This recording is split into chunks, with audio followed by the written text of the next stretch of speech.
What are the three things that every tractor owner should have on a tractor?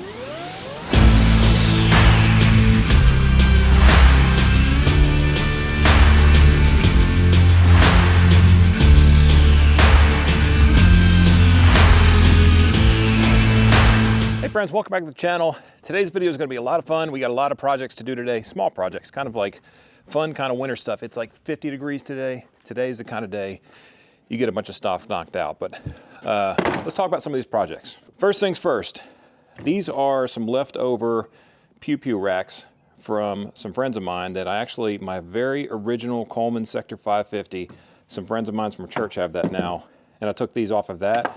I'm gonna add these to the Mossimo 1000, and this way we'll have just kind of like a utility rack on the back. So these things work really well. I have them in my Amazon store just because I've tried a bunch of different ones and I actually really like these. I thought about putting them on the candy, but I don't know how much we're going to use this after the hunting season. Oh, by the way, I had a question about, you see that towel on the steering wheel? Towel on the steering wheel. I've got a box here. This has kept the birds from pooping all over everything, because usually if I don't put that there, they'll land on there. The steering wheel's an absolute mess the next day. So anyway, that's why I've done that. But two other things I'm going to do. One is I am going to, let's take that box off. I'm going to install this. So I have hit my head on this thing multiple times getting it. It's got a weird kind of door. It's like a half door thing, which again, it's a design. I get it. I don't hate it. I don't love it. It's just part of what it is. But I've gotten in this thing so many times where I'm just kind of like, whoop, get out of my box. I'm getting in and I'm like, okay, boom, KO my head so many times on this thing. And I'm like, I'm gonna give myself a concussion. I about knocked myself out the other day with the skid steer door. So I need to do something with this. So I found this foam. This was shipped with something else. I don't even know what it was, but I should be able to just kind of put that on there, get some electrical tape. It's not gonna look great, but it's gonna save my noggin. So I will appreciate that. And then another thing I'm gonna do, which I can actually do real quickly while I have you guys here, is I am going to, knife of the day, that same CRKT. Man, I've been carrying this thing all the time. It's such a comfortable knife. It's a very good size. So, I don't know, it just blends in, but this is the key to the TBoss 1000. And I wanna go ahead and just put some flagging tape on here, because if for some reason this key falls out in the grass, I'm never going to see it again. So just by having this bright orange on there, hopefully that will just let me know, like, hey, there's the key. So I need to do that with my GoPros too, if you guys are following the channel, which we'd love to have you if not. I dropped my GoPro one time, or Holly dropped the GoPro off the vent track, and it took us about an hour to find it. So yeah, the short key is the fast key, the long key is the slow key. If you guys want to see more about the TBoss 1000, check out that video. I'm not super thrilled about how this is going to look, but I don't think this grab bar needs to be there. It either needs to be down here or just get rid of it altogether, because tall people matter too. If I do this, I need to cut about this much. Doesn't need to be perfect. I can actually cut that on the angle.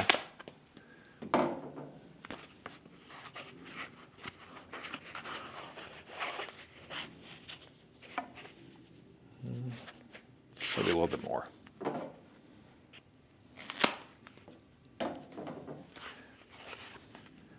Should cut this side too. So we're kind of doing a long-term review on this machine. I don't know if you can call it a machine if it's electric, but so far it's been really good. Only complaints are really nominal. I mean, I think the shocks in the rear could be a little bit stronger. But that's kind of a, you know, I think all shocks in every side-by-side should be stronger in the rear, especially if you use them for more than just riding on trails. And I will probably beef these things up before next hunting season, if we still have it here then.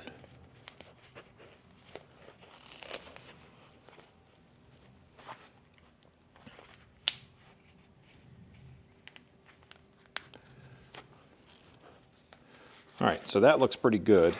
So I'm not going to bore you guys with doing the whole thing, but I'll see if I can't get this thing tightened up, and then we should be good to go. One of the reasons I really like these Colpin, and again, I've got no relationship with these guys, but these just seem to be a very well designed rack, and I haven't had things fall off of here, which is super important when you're doing this kind of stuff. So I don't love how that screw would be coming through, because that's a pretty long screw there.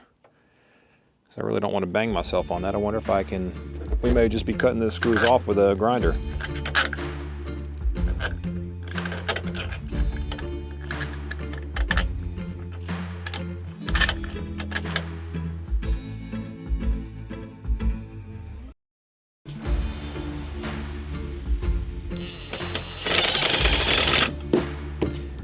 This really should be done with hand tools, but I don't have patience for that.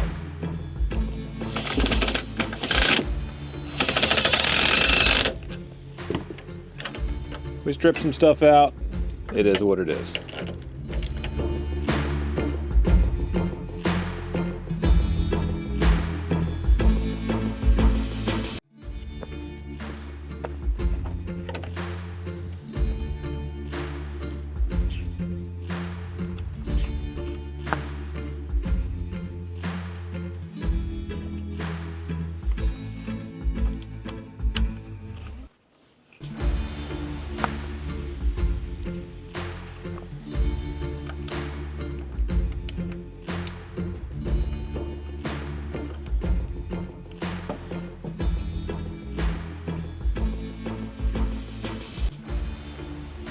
Got a little play in it, but that's all right. It works well. These I'll hit those with a grinder, just whack those things off. Okay, looks pretty good. So we got two, these aren't just for pew-pews. Now this could be for a rake or for a weed eater or, a shovel, or really just about anything. They work great and they're pretty stable. I mean, I know it kind of wiggles a little bit, but I think that's just kind of like for shocks. But yeah, this works great. We're accessorizing this thing nicely. And I actually got I got this thing on Black Friday from Tractor Supply. It was $100, 324 piece mechanics tool set with the case. I mean, now listen, this isn't high end, snap-on stuff, but my barn, I always seem to be bringing that DeWalt kit, which I love, back and forth, and it's kind of getting old. But this right here will live down at the barn, and it has, ratchets and little guys and, Allen wrenches, all kinds of stuff. So this should be a nice kit. I'll kind of take this roll off here so you can kind of see what else is in here. But man, $100, like what a time to be alive, where you can get a kit like this for $100. So you have all these different sockets, and if I say something wrong, y'all can make fun of me, but then this one goes down also, and then you have, some deep wells and some nice stuff in here. So anyway, I mean, for $100, man, I will take it. But anyway, all right, so we got that done, a couple little chores done, and if anyone wants to ask about why this is back here, I'm not supplemental feeding during the hunting season. This has been here. This is it's a domain product called Pregame, which has apparently done very, very well. So they sent me a couple bags of it. I'm going to put this out the second we're done hunting. Once we know we're tagged out, this is going out. I have this in 2 other bags in that metal trash can. But anyway, so today's video is not about putting gun racks on side-by-sides or feed or tools. Today's video is about what are the three things that every tractor owner should have on a tractor. I have a lot, I'm kind of surprised actually, but a lot of people that are following our channel that are very, very new to either a homestead or to owning machinery, which everyone's welcome. We're glad you're here. But I think it'd be helpful if, I did a video before, like the 5 tractor attachments you have to have, which we covered some of these in that video. But today I have a couple things I actually need to do, and I was like, I think that maybe this is going to be something that can bring some value to people that are looking at machines. The TYM 5520 that I have, we're going to get that, and we're going to move some stuff around. I had that burn pile. It's all stopped smoldering probably a month and a half ago, so I think we're good there. But I need to move some of the trees and stuff that I've cut down. I have a new tool that we're gonna be playing with out there once the hunting season's over. I mentioned that in the last video, but what we're gonna do is we're gonna talk about some of the things on the tractor that I really, really like. So if you're shopping for tractors or if you're looking at machines and maybe this is your first time or your third time, and you're like, hey, you know, what have I not thought of? We're gonna go ahead and talk about that, and we're gonna talk about some other things that you may wanna consider when you're buying your next machine. So let's wrap all this stuff up, head down to the barn, and then we're gonna fire up the tractor, and we've got some work to do. So let's do it.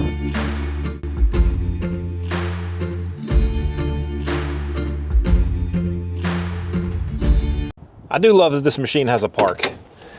I know I said that in the last video, but I do think that's a big deal. All right, so some of the stuff we have to do, I've got all these pallets. That's like from the 𝑀𝑎𝑖𝑙 brush mulcher, no, the 𝑀𝑎𝑖𝑙 flail mower. And, you know, I've got all kinds of stuff sitting everywhere. I've got debris over here. So we're gonna put the grapple on the tractor, and we are going to take the bucket off, and then I'm probably gonna go ahead and store the bucket, flip it over, because again, I should do that, I know better. So we'll keep the flail mower on the back of the tractor for ballast. And then, yeah, poor Charmin. Charmin's been dead. Needs 2 batteries. I really don't want to put $600 into that thing right now. So I just jump it whenever I really need it. But I have plans I'm going to share with you guys soon about a long-term solution for this area. I don't think this barn's going to make it, y'all. And I had some people say, yeah, barn's fine. I don't understand why you'd want to not deal with it. But some of this wood can be salvaged. But y'all, this is not, you know, this is not a long-term plan. And as I've said before on this channel, my goal is for this farm to be fully operational when it becomes my kids. And when I say fully operational, I mean pulled together, you know, done right. You know, there's some nice spots in this barn. You know, some of this wood, you know, it's rough here, but some of this could be reclaimed and something could be done with it. But really, yeah, this was an animal barn. This probably would have been, yeah, this is probably cattle over here that looks like a cattle chute, or they could have inoculated horses over here. And then these are horse stalls. So there's a handful of horse stalls. Some of this wood is real nice. We may hold on to some of that. But you know, the comments when I get that say like, you're being wasteful, just fix everything up. I mean, everything needs to be fixed up. None of this is right. None of it's useful to us because this is not, you know, it's not the lifestyle we live. I don't have horses. I don't want horses. It's just not something that is a passion or hobby of mine. Nothing against people that do. It's just not something I want. But a lot of this wood, I think, can be reclaimed. You know, these boards, some of them can be reused for different things, whether it's fencing or something else. But like, you know, maybe we could lock some people up in there. It's like little prisons. But if we can make these like little tractor stalls or UTV stalls, that'd be pretty cool. But I don't think it's possible. So I think what's probably going to happen is this area is most likely, I know I'm getting off topic, guys. You guys know me by now. You know, staying on topic is not my strong suit. We're going to get all this brush. We're going to go get it. But I want your input, you guys. What do you think? Some of the stuff, you know, the part where the tractor parks is great. There's nothing wrong with that. The rest of this is just not useful at all for us. I think a lot of it just needs to come down. Thinking about taking that silo down, I have no idea what that would cost, but we don't use a silo. I mean, that's just not the kind of farm that we are. It's not the kind of, you know, agricultural products that we're going to create. We don't really need a silo. So I could keep it there. It's concrete, you know, it's very stable. There's nothing wrong with it. So maybe keeping that silo there and building around it. I even thought about finding a way to incorporate that original, like the part where the tractor's parked and locked up. You know, we have alarms, we have all kinds of good stuff on there on that part, but the rest of it is all just space, wasted space that we don't use. The concrete, again, someone's saying, you know, tear it down and reuse the concrete. The concrete's all cracking up because whoever laid this concrete was not a concrete guy or girl. I want to be correct here. They were not concrete people. That was not their that was not their skill set. It was not their calling. But you know, I mean, I could always do something with this barn, but it's falling down, y'all. I mean, there's really not a whole lot of money I want to put into this barn, and it would take some money to fix it up right. Whereas I think taking this down, reclaiming some of the wood, reusing some of the wood for projects, but you know, putting up a pole barn, new tin, dried in, you know, then I can do some spray foam insulation, make sure it's pretty sound. But anyway, I got way off topic, but that's been on my mind, and I appreciate you guys being so wise and sharing your ideas. Y'all tell me what you would do. I mean, my Lord, we need to have a place for Charmin to properly park, not be out here in the elements. This truck is a national treasure. And then, of course, you know, having a place to park the tractors. The implements, you know, we have cameras everywhere. I'm not worried about security. That's not really a concern of mine. It's more keeping the sun, the rain, the elements off of them. Because the longer you do that, the longer stuff will last. So, need a place to park the camper. Undercover would be nice. It's my in-laws camper. It's not my camper, but still wouldn't hurt to have a place to park it. But I've also thought about where to put the building. There's a lot of grading that would need to be done to put it up here. Plus, I don't really want to see a big building from the house. So this seems to me like the obvious place. I can't show you that right there. That's a secret. All right, let's talk tractors. So one of the very first things that I would say, do not buy a tractor without is skid steer quick attach. Now what that is, again, my brothers who have been doing this for a long time, just bear with me. These right here mean you can switch whatever you want for any kind of attachment. And just like that, you know, I can take that bucket off, then I can put this grapple on, which is what I'm gonna do. I need to grease the tractor first, but this makes it incredibly handy because you have a bucket, you have a grapple, you have pallet forks.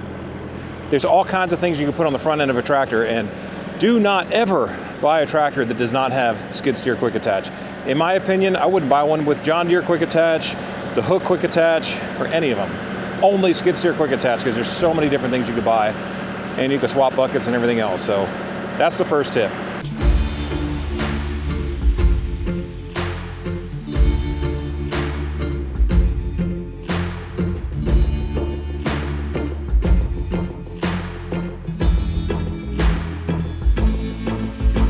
Okay, I got the 5520 all greased up, and I went ahead and did the 2515H, and something I was gonna say is that, you know, there's always gonna be overflow and overspill from when you're doing this, you know, so you're really trying to push all that gunk out, and maybe I have a greasier machine than most, but I really don't care. You know, grease is kind of a sign of good care, but what I did was I took some of this overflow that wasn't kind of contaminated, and I just, you know, I rubbed it all over these cylinders, because what that does is that'll keep the moisture from letting these things pit, and that grease will just cause like a light barrier. And then, you know, before you really want to start going in and out and, you know, operating your cylinders and, you know, potentially getting some of this grime in the cylinder, just take a paper towel, wipe it off, good to go. So anyway, just a quick tip.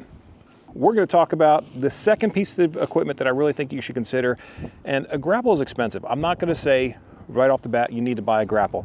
I do think that you should buy a grapple eventually because they're insanely helpful, but the second thing I think you should absolutely do is a third function. Now this is a diverter valve. I don't like the diverter valve. This thing, it's almost like a third function is a very helpful partner, and a diverter valve is its drunk friend who comes over and just kind of like makes everything crazy. So it's not necessarily as precise as a third function. You really get used to the third function and just kind of, it becomes second nature. This is more of like, you're just trying to figure out what it wants to do that day. And sometimes it wants to work, sometimes it doesn't, sometimes it wants to open, sometimes it wants to close. You just never know. So it's nice to have a diverter valve if you can't do anything else. This 5520, I believe, did not have a true third function kit for it built yet, but I think they're coming out with one. If that's the case, I'm gonna see if I can't bribe my buddy Tony to come down here and help me put one on, because we're gonna put a third function on the 2515, which will be excellent. I'm gonna take the backhoe off, and then that thing is gonna be, wait till you see how I build this thing out. I've got some tools and some implements we're gonna put on this thing. It's gonna make it awesome. But this would be nice to have a true third function.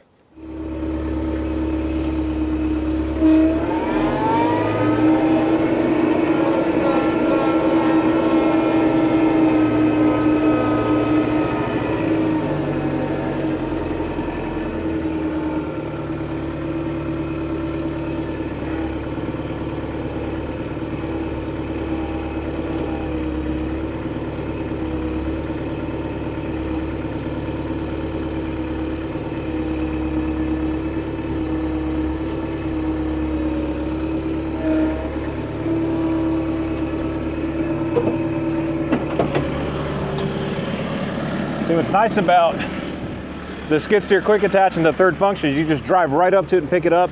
Now I just hook up the hydraulics and we're good to go. So you have so much more than just a bucket.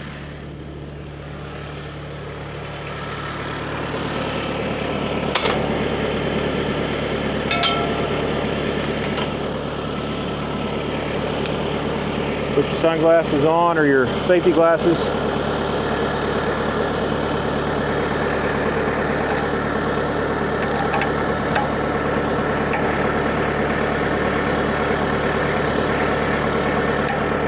Let's take the pressure off that.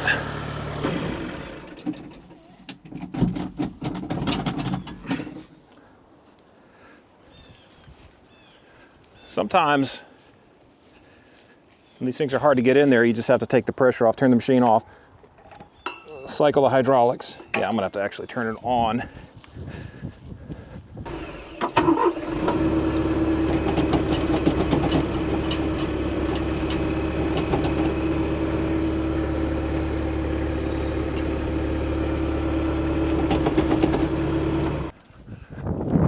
Well, I have a feeling it's because the 𝑚𝑎𝑖𝑙 was on the back and that thing is heavy, so it's probably putting pressure on the hydraulic lines. We're about to find out.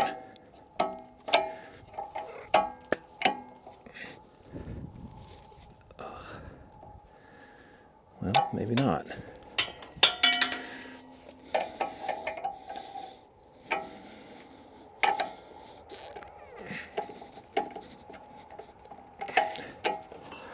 I don't know what the deal is. Let's see.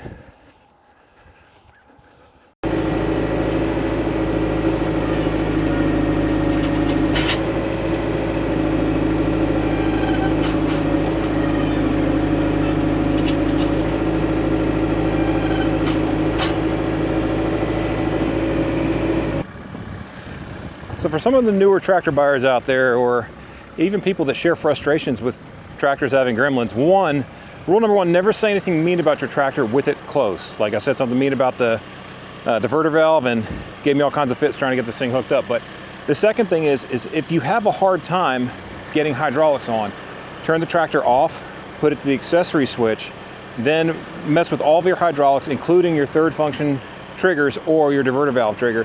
That should release the pressure. It didn't work this time, so I actually had to make sure I had eye protection, face protection, and I had to, you know, whack those little the quick couplers to relieve the pressure. That did it, but that is very dangerous. Make sure you have like a rag or something over it when you're doing it so it doesn't spray in your face.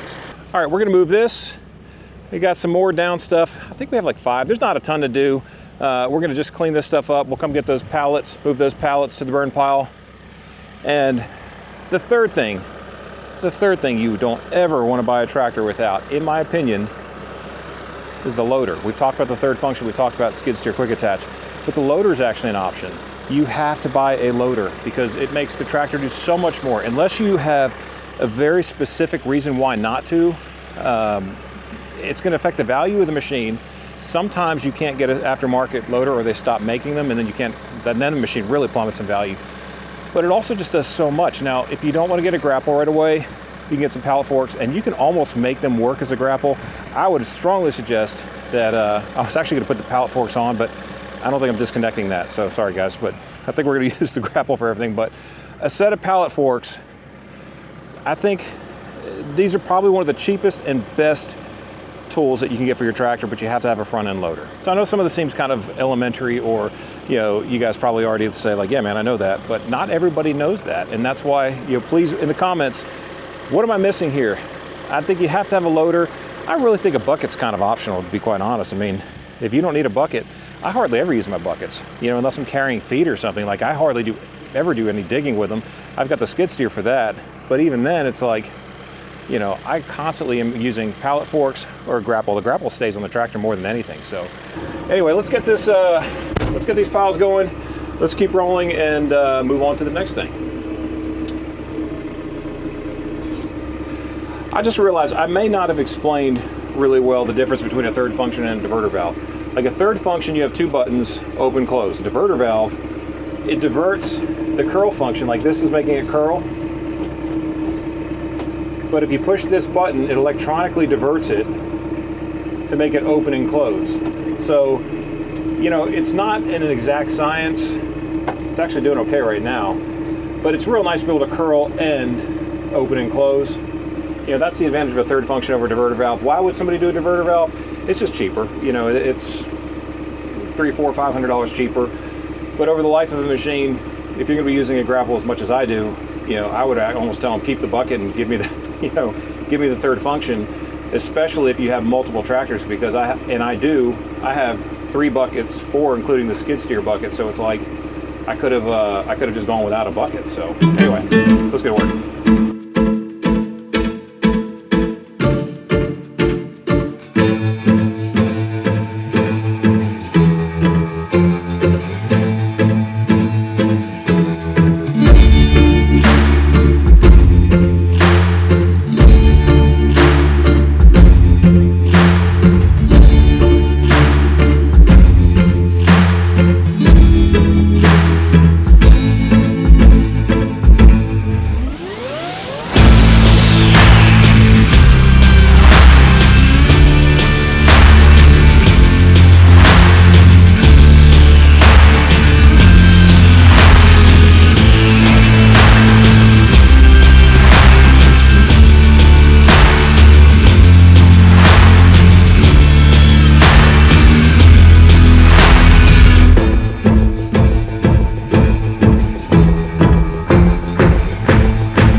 Well, I don't want to drone on and on. I appreciate you guys coming along with me on this video.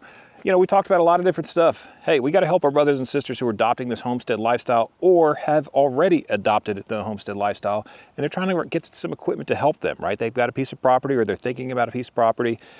This stuff can be intimidating if you didn't grow up with it, and I didn't grow up with it. So, you know, this is a lifestyle that I chose. My wife and I decided we wanted to have land, so we bought this land, you know, I guess it's 7, 8 years ago. And we had to learn a lot, and you guys taught us a lot.